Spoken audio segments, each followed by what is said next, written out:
Ngayong araw mga kaibigan, ang tungkulin ng isang mag-aaral ay mag-aral at harapin ang pagsubok upang makamit ang mundo ng tagumpay.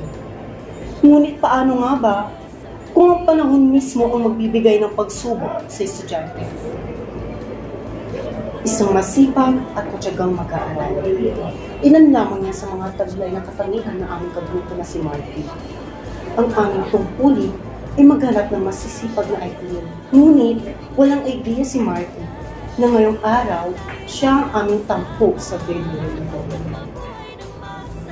Ako, si Samuel Sharo Santos, kasama ang aking mga kagrupo at hinahandog namin ang kwento ng serbisyong estudyante.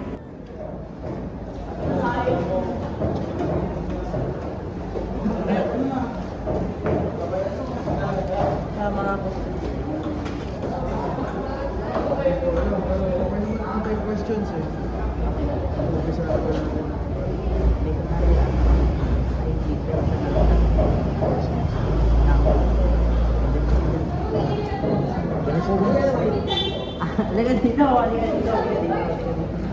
Dito tayo mag-usap. Since na sabi ni ma'am is tutulong tayo ng mga hardworking na mga dito sa loob ng UPA. Ang napagkasundan naming grupo na ikaw na lang maswede. Bakit? Hindi, hardworking naman, di ba? Oh, di ba? Oh, di ba di ba nabalitaan ko sa makeup ka? Oo. Oh, since na ano naman, ikaw na lang ang tulungan na lang namin. Okay lang sa'yo. Oo, nakaka-excite yung gift. Di ba? Di ba, yun na lang. Mas mainam na siya na lang. Magandang araw mga kaibigan. Ako nga po pala si Marty Lupiana mula sa Bachelor of Secondary Education, major in Social Studies. At ako ay nakatira sa Sitio Lumbaan, San Jacinto, Pangasinan. At ako ay outgoing Vice Governor of College of Art and Science. Ngayon, ako ay freelance makeup artist. For almost 6 years. Ayun. Kamusta ang iyong buhay bilang estudyante? Ang buhay ko bilang estudyante ay mahirap, syempre. At actually, ako ang nagpapaaral sa sarili ko and syempre ako din ang tumutulong sa magulang ko na magpaaral ng isa kong kapatid. Actually, binibigyan naman ako ng pera ng magulang ko but then hindi ko siya tinatanggap kasi parang nahiya na ako kasi ako tumatanggap na ako ng pera. So, much better na ako nalang magbigay and kaya ko naman na kunin yung pera na yun. So, sa buhay ko naman, goods naman, hindi naman siya masyadong critical. Ang nice din naman namin na malaman kung ano yung mga pinagkikitaan mo. Gaya nga ng sabi ko kanina, ako ay isang freelance makeup artist for almost 6 years. Ayun, yun na yung pinagkakitaan ko.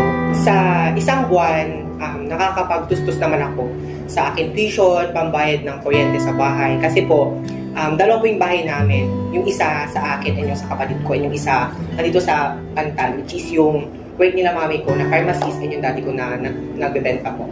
So yun, nandun kami sa ngayon, sa San Jacinto para doon kami manirahan since wala namang bahay doon. So pinaka namin is magtrabaho kaming family. Yun yung pinaka goal. Kasi hindi kami sinanay ng magulang namin na hindi magtrabaho, hindi kumita, gano'n. Dumating na ba sa punto na si Marty ay walang pagkukuhanan ng source? Paano yung pag-aaral? Bilang isang estudyante, hindi natin masasabi yan na parang laging tuloy-tuloy yung kita ko. Kasi since freelance makeup artist ako, hindi siya salon na naka-stage and papasok sila. So, it means walk-in sila. So, kapag walang magpapabook sa akin in 1 month, so yun, wala akong pera. And kung susubukin ako ng panahon na parang gano'n na gagamitin ko yung kakayanan ko, syempre, hindi lang ako makeup artist eh. I also do MC, I also do tutor sa mga bata. Ayun, ginagawa ko yung mga yon para matutusan ko yung pag-aaral ko. Yun na nga, galing na nga sa iyo na hindi tuloy-tuloy ang kita sa pagiging makeup artist. Sumagi na rin ba sa iyong isipan na huminto sa pag-aaral, dala ng kahirapan ng iyong sitwasyon? Actually, last year lang, nung first year doon, nagsama-sama na. Sinasabi ko nga, ako ay student leader. At the same time, ako ay nagtatrabaho para sa sarili ko. So, nahihirapan ako for myself na sobrang bata ko pa. hindi ko sinisisi ang magulang ko sa ganitong sitwasyon na nangyayari sa buhay ko. But then, syempre naisip ko na bata ako, so naiinggit ako sa mga batang full-time student. Kasi ako working student na so hati yung trabaho ko. Pero bilib ako sa sarili ko na nakakayanan ko maging student leader, na nakakayanan kong magtrabaho sa sarili ko, na maging estudyante, na maging anak. Diba? Saan ka pa? Ano yung mensahe sa Batang Marty, sa dating version na ikaw? Ang mensahe ko sa Batang Marty, thank you kasi kinayanan mong tumayo sa sarili mong paa. Despite sa diskriminasyon na nararanasan mo, na bata ka pa lang, ganyan yung nangyayari sa'yo. Sana maging proud ka sa future, Marty. Nais din namin malaman sa iyo mismo manggagaling, kung ano yung maaari mong ipayo sa kapwa mo din na working student na nakakaranas din ng ganyang sitwasyon. So, ang payo ko sa working student na kagaya ko, tuloy lang ang laban. Walang titigil. Naniniwala kasi ako na hindi lang sipag kailangan din ng tiyaga para makamit yung inaasa mong pangarap. So, naniniwala kasi ako na hindi lang dapat galing at talento, pero kailangan mo rin ng tiyaga. Hindi ka dapat pwedeng masipag lang. Kailangan mo tiyaga para makamit mo kung ano ang gusto mong pangarap. Salamat sa pagbahagi ng inyong kwento. Uy, maraming salamat din. Actually, nagulat ako kasi nga, di ba, ang plano natin ay clean lang dapat. At ayun, gaya nga ng ating pinag-usapan na maghahandog tayo ng kaunting tulong. Ayun, ito iabot namin. Gabi naman si... dali!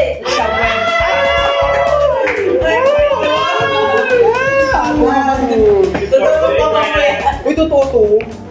True yan. Uy, tanga, thank you. Victoria Secret, pero ano lang?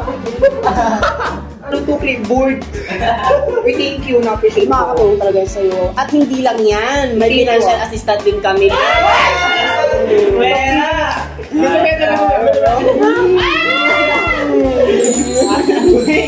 Uy, thank you.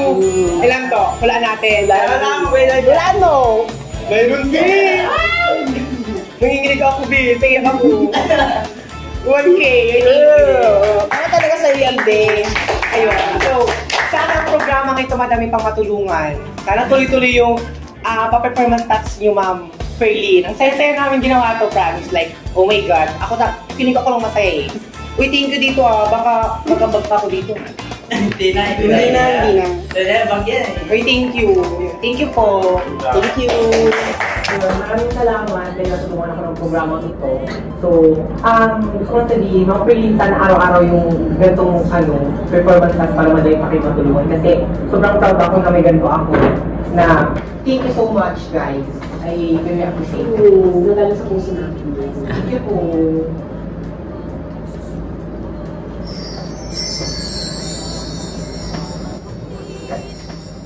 Wow! Bakas ang saya sa kanyang mukha. Abot kay ngangiti, gaya ni Marty, katulad rin siya ng mga ibang estudyante na napapagod at umiiyak na sa pagtatrabaho ng gusto, ngunit patuloy na bumabangon para sa pangarap. Sana maging maganda siyang ehemplo para sa iba na magkaroon ng lakas at determinasyon na magpatuloy sa hamon ng buhay.